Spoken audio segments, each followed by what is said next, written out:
Hey, in this lesson, we're going to talk about how to practice different modes across the fretboard. So we're going to do everything in the key of G major. So let's say you're really comfortable with playing in G major and playing through the modes. Next thing that you should start working on is trying to play these modes from the end of the pattern. So through this 3-string G major, we end up on the 8th fret of the high E. So when you're playing around with improv or moving around, try starting at the very last note in this pattern.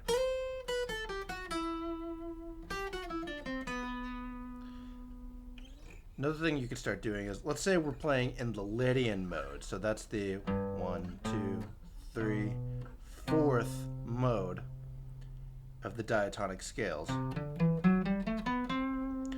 So let's say you don't want to start at the very beginning of that. You want to get to where you can play in the middle of it or at the end. So instead of playing the low E string, start it on the A string on the 9th fret, 10, 12. Then you got 9, 10, 12 again. So you can get comfortable with playing in this pattern right there.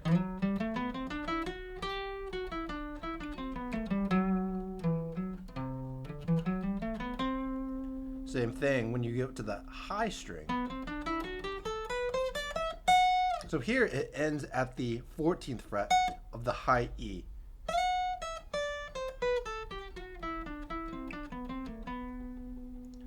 So you can start getting comfortable with playing these patterns at different points in the pattern, in the 3-note per string pattern, starting at the very end.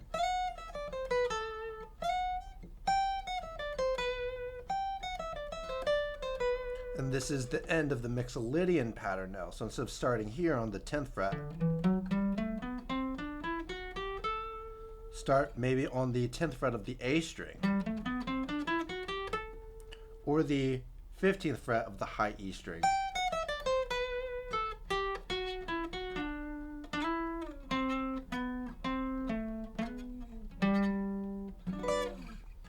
All in the key of G major. So this is a great way to go about practicing through your modes and being able to enter through these patterns at any point on all the strings.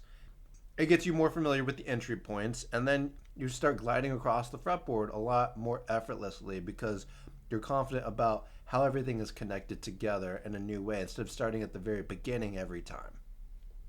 So I hope you guys like these guitar tips and tricks. Make sure to follow, comment, and subscribe.